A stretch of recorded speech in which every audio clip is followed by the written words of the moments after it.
We are glad to have you join us on the news at noon on Lagos Television. I am Aminat Elegushi. The National Security Advisor, Malam Noor Ribado, has condemned a security personnel who facilitate movement of weapons to terrorists, bandits, and other non-state actors, assuring that they will not go unpunished. Ribado revealed this during the arms destruction exercise organized by the National Center for Control of Small Arms and Light Weapons, Office of the National Security Advisor in Abuja. He explained that the weapons ended up in the hands of non-state actors due to corrupt elements within the security agencies. We are demonstrating our commitment to a secure future for all Nigerians, all illicit arms, not only as serviceable, all illicit. Any weapon that is taken is out there that is through illegal process. We have laws that govern ownership of arms. If you do not follow it, it's an illegal arm and it's supposed to be destroyed completely.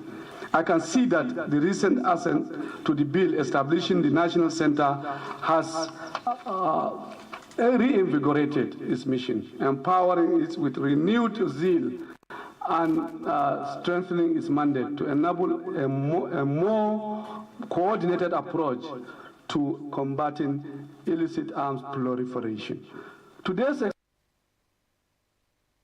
National Center for the Control of Small Arms and Light Weapons, Johnson Kokomo, emphasized the essence of the exercise.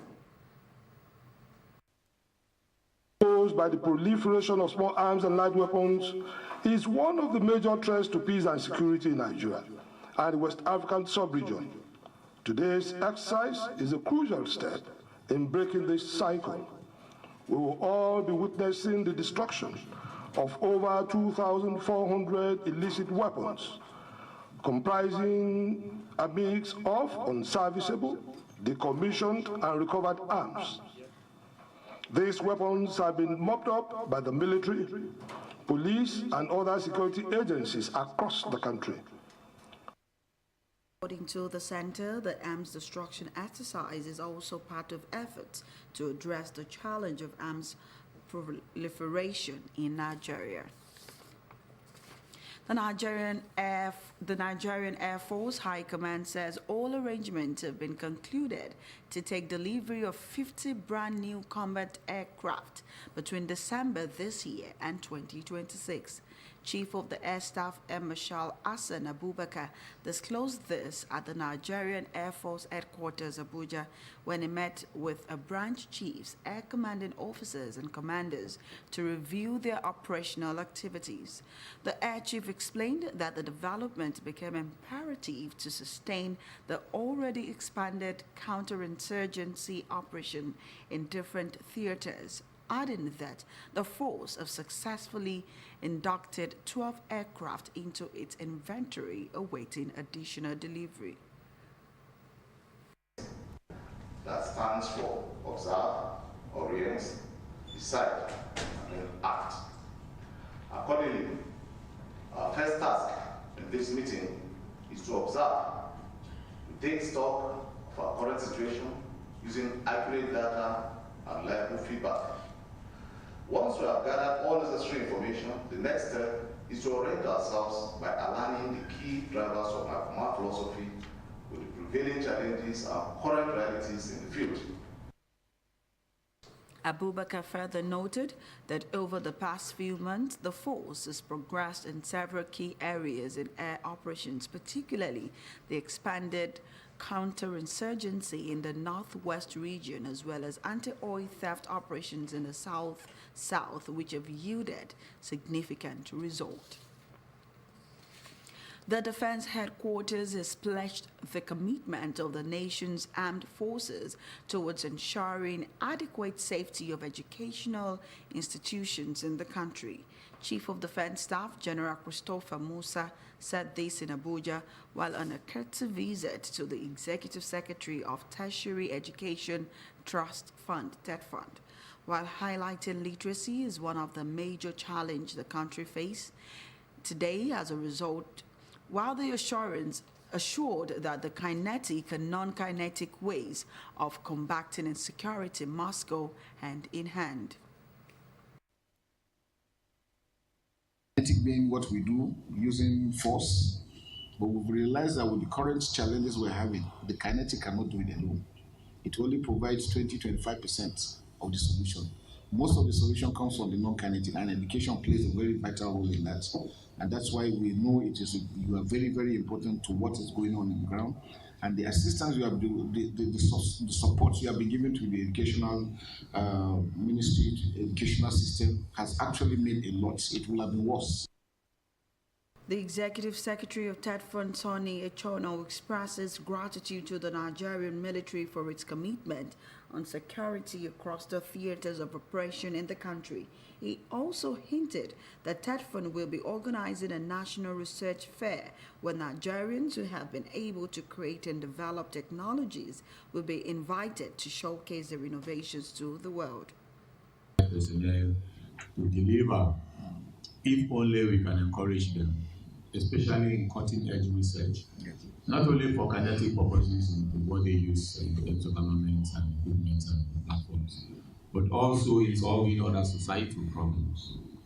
And that is why for this meeting we've included some members of our national research team to inform you that we've done the correspondence. We will be organizing a national research fair. The Executive Secretary pledges TETFund support to the military as it looks forward to more collaboration. Chairman of the Federal Inland Revenue Service, Zach Adedeji, says the 4 tax reform bills recently presented to the National Assembly are aimed at harmonizing all tax laws in the country and not to increase or introduce new taxes into the nation's tax books. The FIRS boss made the clarification in Abuja while at a meeting with the House of Representatives Committee on Finance ahead of the second reading of the bills. He further explained that the tax reform bill was also not aimed at merging any government agency, emphasizing that it will not lead to any loss of jobs. This bill is to harmonize all tax laws that we have in the country and put it in one book. And what is the objective? Objective is simple. It means, first of all the multiplicity of these taxes will reduce because you now have them in one book, not in different tax books as we have it today. The purpose by which Mr. President has sent this bill is to match what we are doing with what Mr. President wants us to be called. Chairman of the House Committee on Finance, James Falike, says the aim of the meeting is to give members a first-hand information on the necessity of the bills and allow for informed contribution at the second reading. These bills before us is not intended or has no portion for increase of any tax, neither is it detrimental to the existing system. It is aimed to harmonize and make it easy. For example, if an investor is coming to invest in Nigeria, you can go through any of these four books, four laws went past, and see the areas of his responsibility rather than going through multiple laws. Recall that on October 3rd, 2024, the Speaker, House of Representatives, Tajuddin Abbas, had read at plenary a letter from President Bola Tinubu notifying the National Assembly of his proposed 4 tax reform bills that will be submitted for consideration and swift passage. In sport, over 50 female karaktekas from Nigeria and across Africa are expected to take part in this year's edition of Zainab Saleh International Female Karate Championship. The tournament will begin today with a seminar for officials to bring them update with the latest techniques of the sport. We have details in our sport report. 10th edition of the Zainab Saleh International Female Open Karate Championship will be held from Friday, October 18th to Monday, October 21st, 2024 at the Samolade Okoya Thomas Indoor Sports Hall of the Teslim Balogun Stadium, Surulere, Lagos. The competition, supported by the Karate Federation of Nigeria (KFN), encourages female karate participation in Nigeria and neighboring countries, aiming to develop the technical skills of female karatekas. Organizer of this championship, Zainab Saleh, said the championship is a KFN ranking event featuring individual and team competition in kumite and kata, following World Karate Federation (WKF) rules. We have the potential with our athletes. The exposure is fantastic for them with this championship. And I can assure you, if any of you have been with me from 2014 to date, you would have seen marked improvement in all our athletes. Like the coach was mentioning earlier, we have athletes that started as cadets, right? When we talk about cadets, we're talking about the age group between 14 and 15. Then the next group is junior. The junior is between 16 and 17 years. So, you know, they go according to their categories. And then you now have the under 21 and seniors. So under 21 starts from 18. So if you're under 21, you can still go into the senior category. We have so many of them. Categories range from under 12 to senior level competitions. Participants are required to adhere to WKF kata lists, and repeated katas are not allowed. I said to myself that I would like to deal with women, particularly because there's so many issues in society. And I've always believed, and I still believe, that a woman should have the skills to defend herself. And because I'm a practitioner of karate, I believe that this is one of the best ways that a woman should be able to learn to defend herself. The two-day sporting event will feature teams from different parts of Africa, with Togo, Benin Republic, Edo State, Lagos State, and Delta State. Head coach, Lagos State Karate Association, Shola Shuye, expresses his passion for the championship, emphasizing its potential to empower young girls through sports. Salah Salem Championship has made us to discover a lot of our female folks. That there's a girl, Rita. Rita started exploding very, very, very well, you know, through this program, this initiative. You know, so it's really helping us so much. Winners will get medals, trophies, certificate of participation, and gift items for their efforts. For more news, connect with Lagos Television on the social media platforms.